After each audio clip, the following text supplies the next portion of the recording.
Magandang araw po sa inyong lahat, lalong-lalo na sa mga tagapakinig ng channel na ito.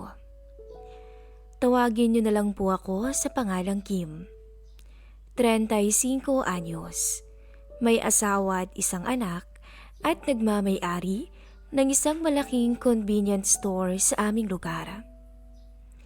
Hindi naman sa pagmamayabang, pero dahil sa aming negosyo, ay masasabi kong mas maalwana ang buhay namin kaysa noon. Mahina na ang 5,000 benta namin ngayon sa isang araw, habang minsan umaabot hanggang 20,000 kung may okasyon sa aming barangay hall. Dala na rin siguro ng kaliwat ka ng mga responsibilidad na ginagawa ko sa araw-araw. Hindi ko maiwasan ang huwag makaramdam ng pagod paminsan-minsan. Mabuti na lang nga at nagkasundo kami ng mister kong kumuha ng mga tauhan na masasabi ko namang mapagkakatiwalaan naman sa lahat ng oras. Isang babae at isang lalaki.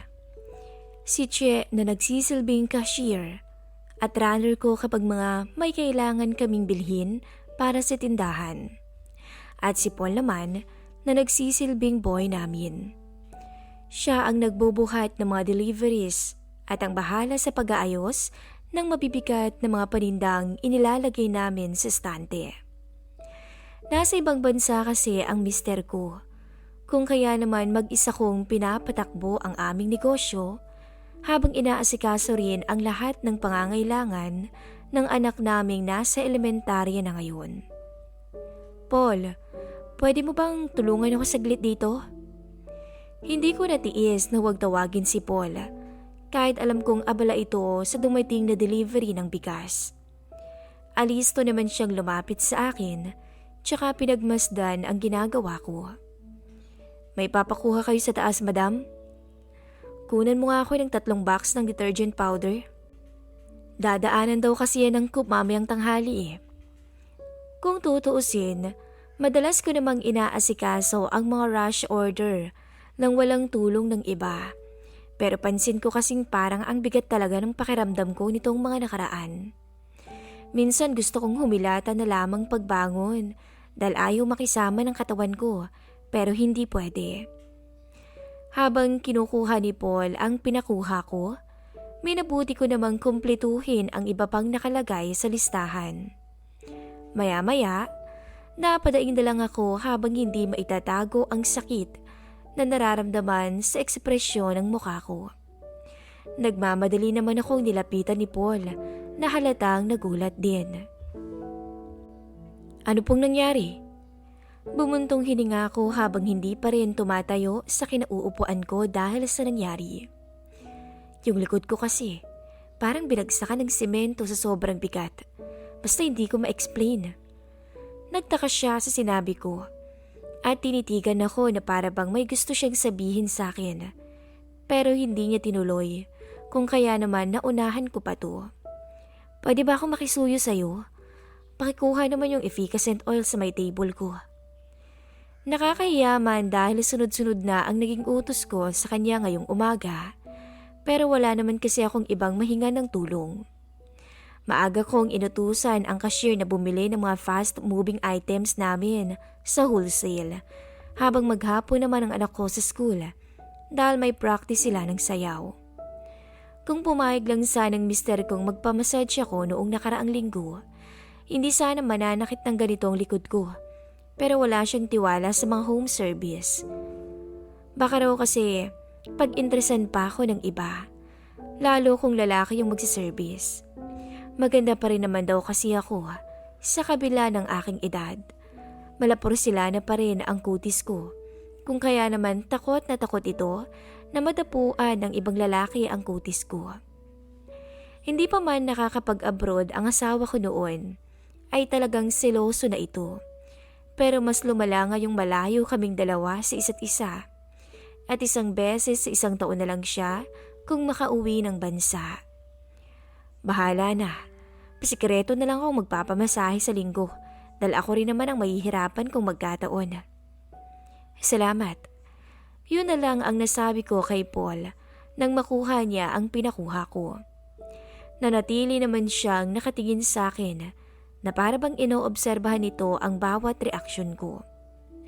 Akmang kukunin ko na sana ang body sa kanya pero hindi niya ito inabot. Ma'am, baka gusto niyo ako nalang maglagay sa likod niyo. Marunong naman akong mag-massage kahit hindi halata. Saglit akong napamaang habang nakatingin sa kanya. Sa ilang buwan kasing pagtatrabaho ni Paul dito, ngayon ko lang nalaman na marunong pala siya sa bagay na ganun. Kung sa bagay, matipuno naman siya. Siguro naman hindi siya mangangalay kaagad. Talaga, marunong ka. Paninigurado ko pa na mabilis niya namang sinagot. Abay, mas magaling pa po ako sa mga feeling expert dyan. Sa araw-araw ba namang nagpapahilot ang lolo ko magmula bata ko? Halos mapudpud na nga itong mga palad ko sa kanya eh. Hindi ko man sigurado kung nagbibiro lang siya, pero base sa ekspresyon ng mukha niya, ay alam kong kumpiyansa ito sa sinabi niya. Wala akong imik nang unti-unting dumantay ang haplos nito sa aking likod. Maingat niyang pinahiran yun ng oil hanggang sa tuluyang gumaan ang aking pakiramdam. Madam, medyo diinan ko ha, okay lang ba? Tumango ako sa kanya. Marahil napansin nitong parang kulang ang effort na ginagawa niya para guminahawa ang pakiramdam ko. Magaling ka palang magmasahe, Paul eh, sabi ko sa kanya. Nang mga oras na yon, walang ibang tumatakbo sa isipan ko kung paano ako magpapasalamat kay Paul. Nang bigla siyang magsalita na medyo kinagulat ko nung una. Ma'am, kung hindi niyo mamasamain, pwede bang kalasin muna natin ang hook nitong panloob niyo? Nahihiyang sabi nito. Hindi ko po kasi mamassage ng mabuti sa bandang gitna eh. Dagdag pa niya. Ako na mismo ang gumawa ng sinabi nito dahil alam kong malinaw na off-limits ang bagay na yon sa kanya. Alam naman siguro niya ang limitasyon namin bilang amo at tauhan. Minabuti naming sabayan ng kwentuhan ng kung ano-ano ang pagpapahilot ko. Hanggang sa pareho na kaming natawa dahil kung saan-saan na napunta ang topic naming dalawa. Hindi ba ilang beses ko nang sinabi sa'yo na atin na lang ang itawag mo sa akin? Madam ka pa rin ng madam hanggang ngayon. Natawa ito sa sarili niya. Sorry na ate, nakasanayan na kasi kaya mahirap baguhin. Isang madam pa. Hindi kita bibigyan ng tip ngayong araw. Sige ka. Biro ko na mabilis naman itong sinagot. Wag naman po. Anya tsaka biglang napatahimik nang hindi sinasadyang mapahaplos siya sa bandang tagiliran ko na nagbigay tensyon sa pagitan naming dalawa. Napalingon pa ako sa kanya ng bahagya. Wala sa sarili ko na lamang na binaliwala yun nang biglang umiwas din siya ng tingin tsaka humingi ng paumanhin. Pasensya na po, paninigurado niya. Tumango naman ako bilang pagtanggap sa paumanhin niya. Pero ang totoo ay tila may kung anong alab ang bumalot sa pagkatao ko na hindi ko maintindihan ng mga sandaling yun. Habang inoobserbahan si Paul, lihim akong kinabahan nang mapansin ang hininga niya sa aking batok. Pero maya-maya, ay muling bumalik sa normal ang lahat at sinabi kong doon na lang kami sa stock room dahil may maliit na sofa roon para makapwesto ako ng maayos. Sinara ko na rin muna yung tindahan pansamantala. Lumipas ang ilang minuto, muling nagsalita si Paul pero hindi ko na siya sinagot dahil talagang napapikit ako hanggang sa nakaidlip na pala ako sa husay niya. Hanggang sa magising ako bigla sa kakaibang napansin. Buong akala ko'y nagkamali lang siya. Ngunit napansin kong naging mapangahas na ang binata. Unti-unti niyang binaba ang short ko. Siguro'y dahil akala niya'y nakatulog pa rin ako ng mga sandaling yun. Ngunit imbes na sitahin siya, ay hinayaan ko lang si Paul. Pansin ko man ang pag-aalangan niya sa balak niya, ay tuluyan kong tinuldukan ang lahat ng yun nang wala sa sarili akong bumalikwas at hinila siya, dahilan para mapayakap siya sa akin. Tuluyang naglapat ang katawan at labi naming dalawa ng mga sandaling yun. Sinadya kong ipikit ang mga mata ko habang wala sa sariling hinayaan lang ang binata sa mga nais nito. Humingi siya ng tawad sa akin ng pabulong at napansin ko ang malalim niyang paghinga. Doon niya inaming ako ang unang karanasan niya na lalong nagbigay sa akin ng dahilan para ituloy ang hindi dapat. Sa puntong yun, ako man ay madaling napasuko sa hindi ko malamang dahilan.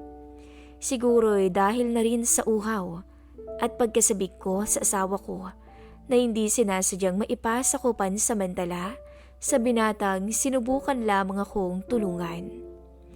Sa huling pagkakataon ay sinubukan kong panlabanan ang aking kahinaan.